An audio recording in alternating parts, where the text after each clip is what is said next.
Salut, c'est Damien, je te retrouve aujourd'hui pour un nouvel épisode qui va te faire marrer.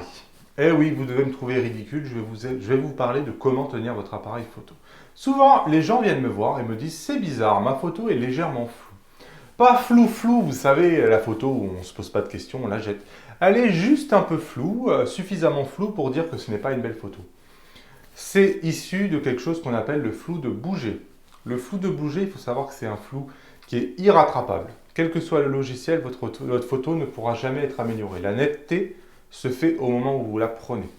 Donc si vous avez légèrement tremblé, c'est probablement parce que vous ne tenez pas bien votre appareil photo. Il y a une position à adopter qui n'est pas une position naturelle. La plupart des gens prennent les photos comme ça. Ils ne sont pas stables. Il faut savoir aussi qu'au moment où vous appuyez sur le bouton, il faut faire très attention parce que c'est la source numéro 1 de flou de bouger. Quand vous appuyez sur le déclencheur, si vous appuyez de manière trop brute, vous allez faire trembler votre appareil photo et vous allez avoir une photo floue. Voilà. L'idée de cet épisode, c'est de commencer par les bases. On va regarder ensemble comment bien tenir votre appareil photo. Une fois que ce sujet sera évacué, on pourra commencer les choses concrètes. Donc on va voir ensemble comment tenir un appareil photo qui dispose d'un viseur, type réflexe par exemple, ou les hybrides. Et ensuite, on va voir comment tenir son appareil photo sur des appareils photo qui disposent d'un écran. Donc un compact, un bridge, un smartphone ou un hybride aussi. Voilà, je vous retrouve sur le terrain tout de suite, on va regarder ça. Allez, voilà, je suis dehors, je vous retrouve donc pour les bonnes positions. Alors, déjà la mauvaise position, celle que vous allez voir si vous observez les gens qui prennent des photos souvent avec des réflexes, c'est celle-là. Ils ont les coudes ballants ici et ils prennent l'appareil photo à ce niveau. Donc ils tiennent l'appareil photo ici, bon il y a une poignée ici, donc un grip on appelle ça. Donc ils tiennent par la poignée sur le côté, mais ils vont le tenir ici, donc ils vont être comme ça. Donc c'est la pire des positions parce que vous n'êtes pas stable à cause de votre coude et votre appareil photo, lui, n'est pas stable parce qu'il est mal tenu. Un appareil photo, il doit être tenu sous l'objectif. C'est pas au boîtier de supporter l'objectif, sinon il va avoir tendance à piquer du nez. Vous allez pas être stable. Donc vous mettez une main dessous et une main sur la poignée. Et les coudes doivent être resserrés sur le corps. Donc vos coudes resserrés sur le corps comme ça. Hop, et là je suis stable. Je fais très attention, je fais doucement quand j'appuie sur le déclencheur. Hop, et je fais une belle photo. Si je fais comme ça, et que j'appuie, mon appareil peut tomber un peu en avant, et je ne suis pas bien stable.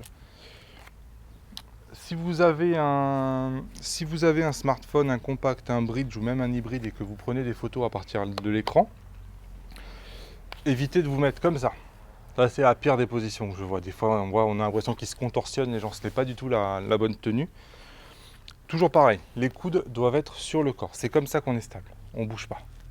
Si vous mettez comme ça, c'est n'importe quoi. De même, mettez pas votre écran comme ça. Vous allez trembler, c'est pas possible, ça ne tiendra pas. Vous mettez vos coudes sur le corps, vous mettez votre appareil photo devant le visage et vous prenez la photo gentiment. D'autres pistes, d'autres astuces pour éviter un flou de bouger. Encore une fois, un flou de bouger, c'est le photographe qui bouge pendant que vous prenez la photo. Donc d'autres pistes, ça peut être d'essayer de stabiliser votre corps. Donc là, vous voyez sûrement pas mes pieds, mais essayez d'écarter les pieds de façon à être le plus stable possible. Essayez, vous verrez, hein, vous êtes plus stable avec les pieds écartés que si vous vous mettez sur un pied ou les pieds joints, où vous allez pouvoir tanguer. La respiration, il y a beaucoup de gens qui pensent qu'en retenant leur respiration, ils vont prendre de meilleures photos, un peu comme on voit sur les snipers des films. C'est pas le cas. Donc ce qui est conseillé, c'est d'inspirer normalement et de prendre la photo au moment où vous expirez doucement. Vous pouvez aussi essayer d'utiliser la rafale pour prendre des meilleures photos. Donc il faut savoir que c'est au moment où vous allez appuyer sur le bouton que vous allez avoir souvent un tremblement parce qu'il y a l'action d'appuyer sur le bouton. Si vous appuyez un peu trop fort, vous êtes un peu brusque, vous allez faire bouger l'appareil photo.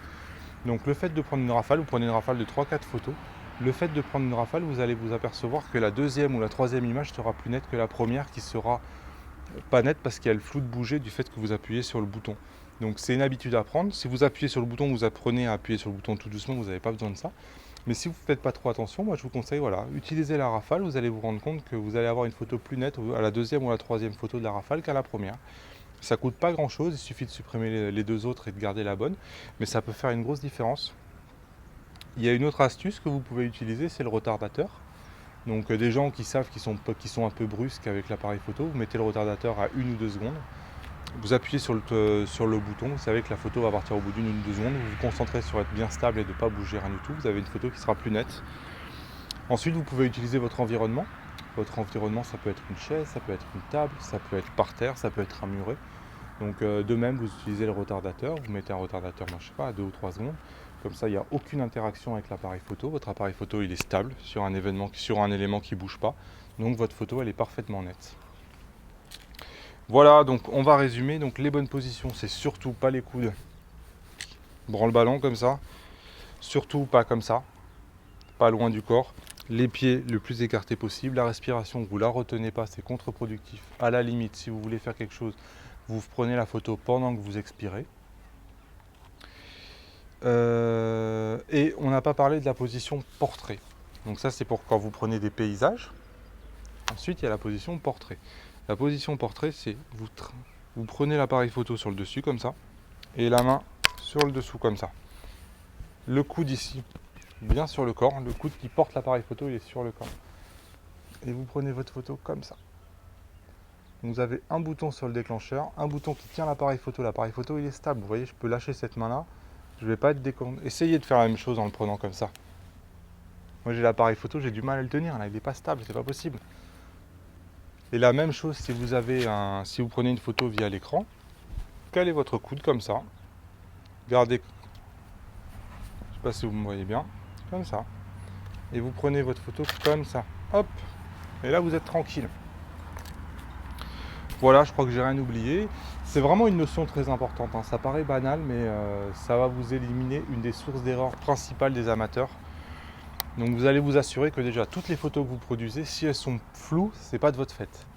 C'est pas parce que vous avez mal tenu l'appareil photo qu'elles seront floues. Encore une fois, une photo floue ne se rattrape pas. Donc prenez les bonnes positions. Au début, ce ne sera pas naturel peut-être. Voilà, prenez les bonnes positions parce que c'est important.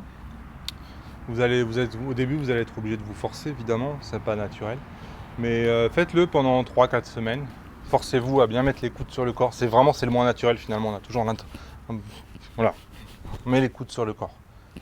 C'est le moins naturel, vous pensez-y. Vous mettez bien la main dessous qui supporte l'objectif. Alors évidemment, moi l'appareil doit faire 2 kg, 2 kg et demi.